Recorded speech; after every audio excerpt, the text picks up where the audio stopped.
Hello, my name is Erin, and this is My Alopecia Story. I'm not going to explain what alopecia is because this is intended for those who already know because they're affected by it. I myself only came to made peace with my alopecia roughly 2 weeks ago, and I'm going to tell you how that happened. I'm going to tell you in this short, hopefully, video. Can't be longer than 10 minutes anyway, so I'm going to keep it brief. I'm going to tell you where it came from, where it started, where I am right now, and how I intend to go forward. All right, so, oh yeah, and I'm not going to get into treatments or anything like that. That's going to be a separate video. There's also going to be a video about alopecia and psychology. I'm going to be exploring those things in detail, but this video, like I said, is just going to be short and brief summary, so to speak. Okay. For me, it broke out the first time in, oh yeah, this, by the way, is January 2017. And it broke out for the first time for me in November 2011. And for all those who are wondering, is there a psychological component to this? Fuck yes.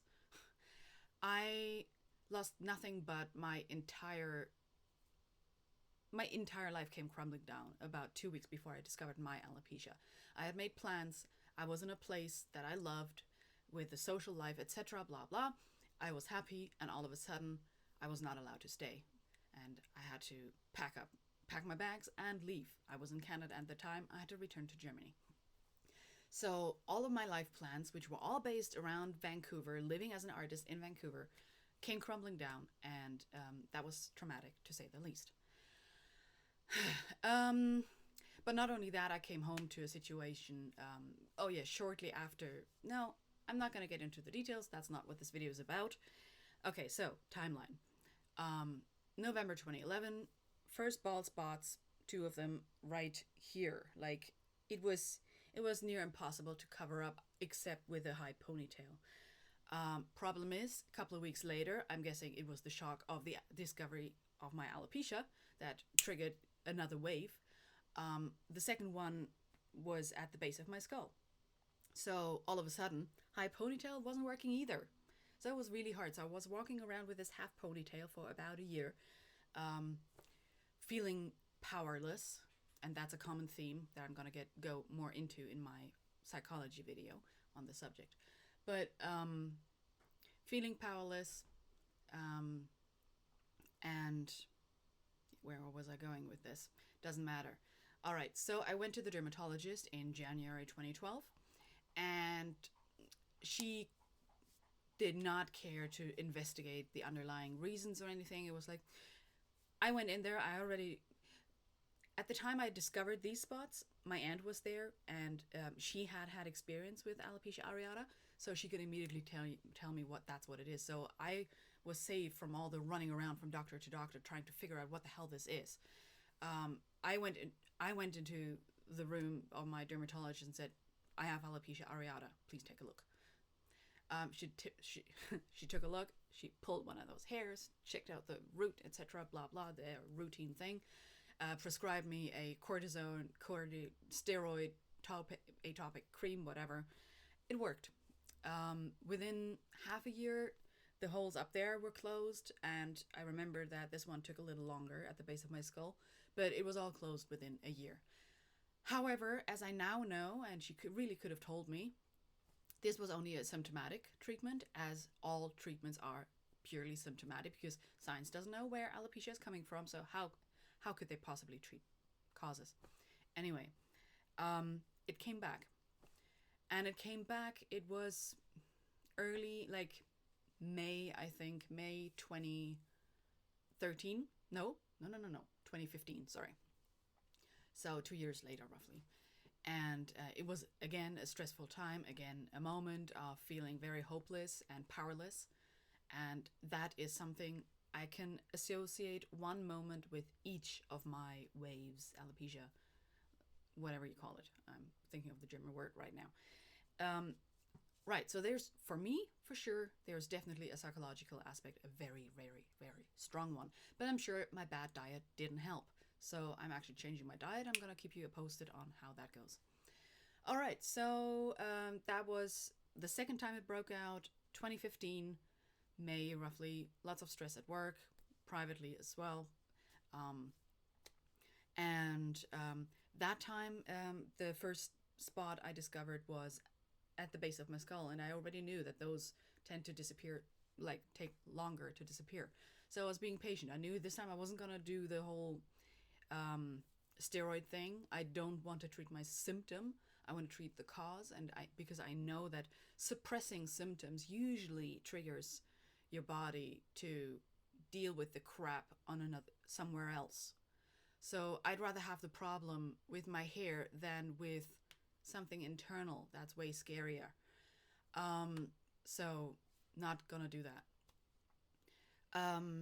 Second wave of the second time, yeah, second outbreak, second wave was on the left side. Oh, first of all, the one on the right spread pretty quickly and it moved upwards, but I still had my hairline. But the second wave came on the left side, almost the same spot. I was expecting it to grow the same way, but it didn't for some reason. It grew downwards and it cost me my hairline, and that sucked. So at some point, I actually had a thin hairline, like an outline, but I shaved it off because I figured, yay, at least it's symmetrical, and a high ponytail wasn't an option for me anyway.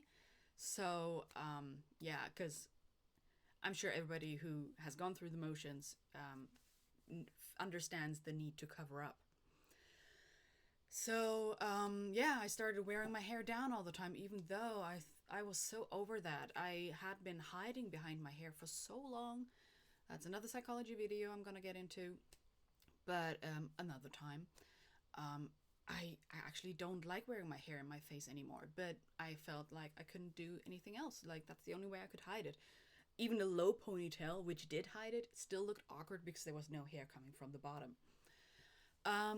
Then it kept growing and growing, and then finally it kind of settled, and I thought, okay, was that it? Like, is that gonna stay like that? Is it gonna come back? Is it gonna grow? What?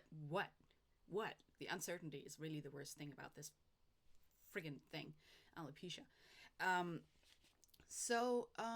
Yeah, it did sort of come to a standstill at a time when I realized, okay, I need to take care of myself. And I reduced my work hours from 40 hours to 30 hours a week. And I did relax for a while, and it did actually come to a standstill. However, that didn't last long. The next stressful phase came, and yeah, I discovered new spots. And this time they were here above my ear. I'm going to show you all the details in a second, as well as up here, which is just awesome. Okay, I might as well just go over it because I've now mentioned them all. So effectively, until a couple of months ago, I only had 2 spots. Like until 3 months ago, I think. Moment of truth here. First time in public. All right, so this is what it looks like from the back. My hairline did go down to here roughly somewhere. Like, I had some hairs here. I might still have some here. So as you can see at the very top, for some reason, there's some hair coming, but it's there. It's sitting there. Nothing's happening. It's not spreading. It's just there. So there's hope, but I'll get to that on another video. All right, because hope is a bitch. Let it be heard. All right, so this one crawled up, this one crawled down and across, and I guess, yeah, that was that, and it closed up. It became one huge area, and this one, actually, so this, one of those moments when I just couldn't get out of bed, and I didn't want to start the day, I just couldn't deal, and that was before I discovered the bald patches. So there's no cause, the cause is definitely psycho first, then bald patch. So this was like October. This was October, middle to end of October last year, 2016. And I looked in the mirror, being all exhausted from crying all day. And I was still checking, okay, I think, is this a little is this hairline a little higher than this one? Like, I was still quite unsure, not sure. Is it? Is there something going on there? The next day, I discovered this patch, which was still like only this big, roughly, up here. And I thought, oh fuck, so clearly there's something going on. Likely this one is also not imagined.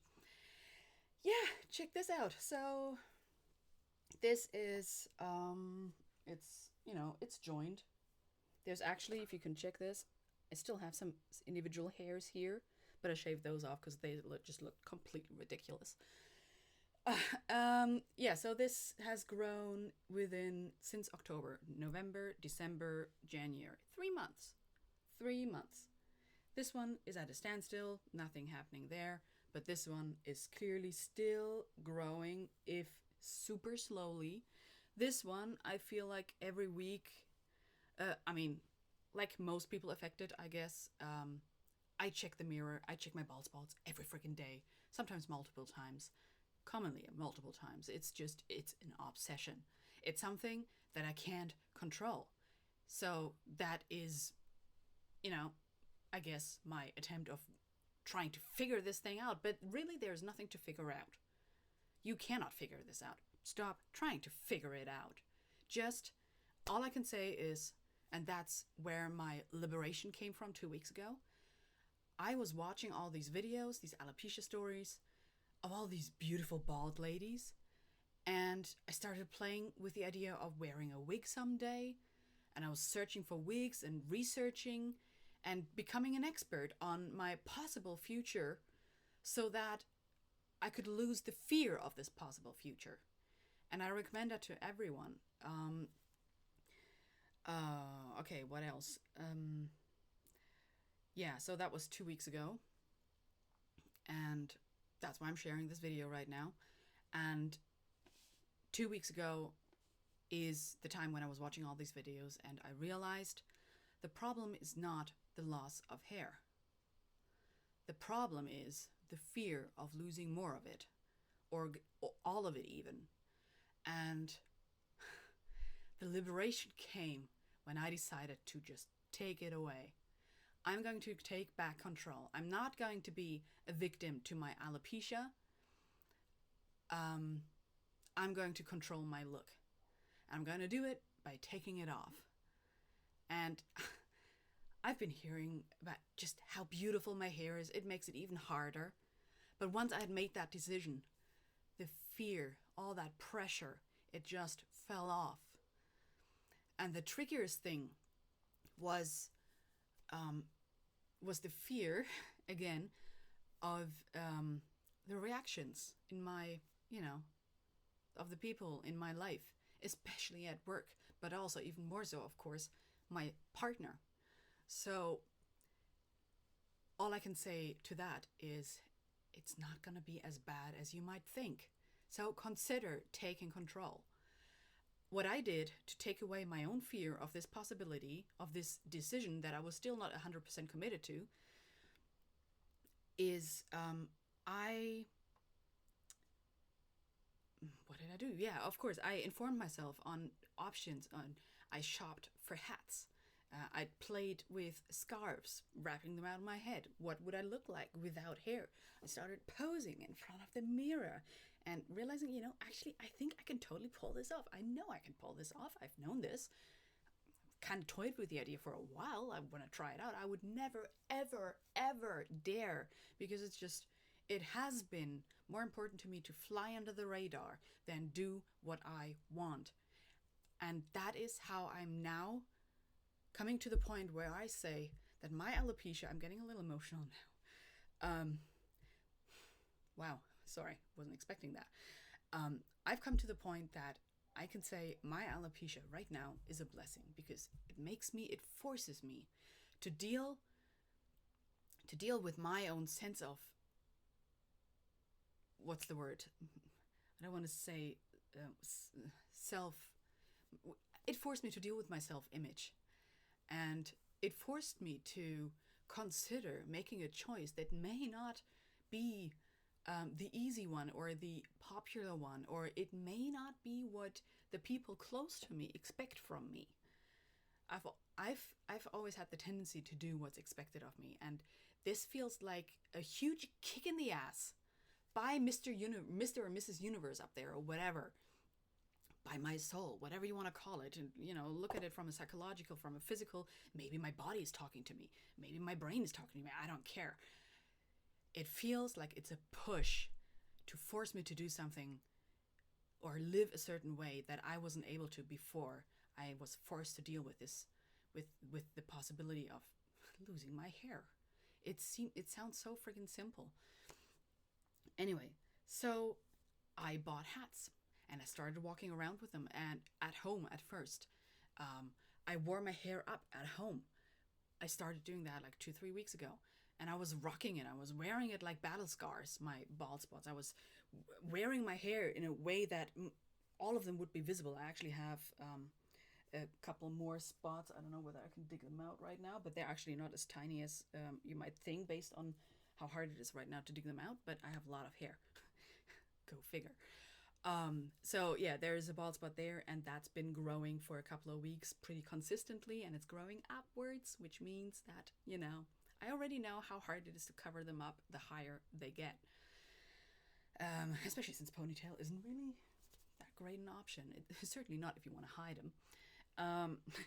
So yeah, that's where I'm at. So I'm gonna take it off. I'm gonna liberate myself. I'm not gonna be my alopecia's bitch. Alopecia is gonna be my bitch. I'm gonna rock it. I'm gonna have fun with it. I'm gonna play with hats. The hardest thing, like I said, oh yeah, okay, so about talking to people. Don't talk to them like, yeah, I have a little problem. I have alopecia. What do you expect? You're gonna get pity. And people who pity you are gonna feel bad for you. They don't want to feel bad. So they're gonna avoid you, most likely, because they don't want to feel bad. Don't feel bad.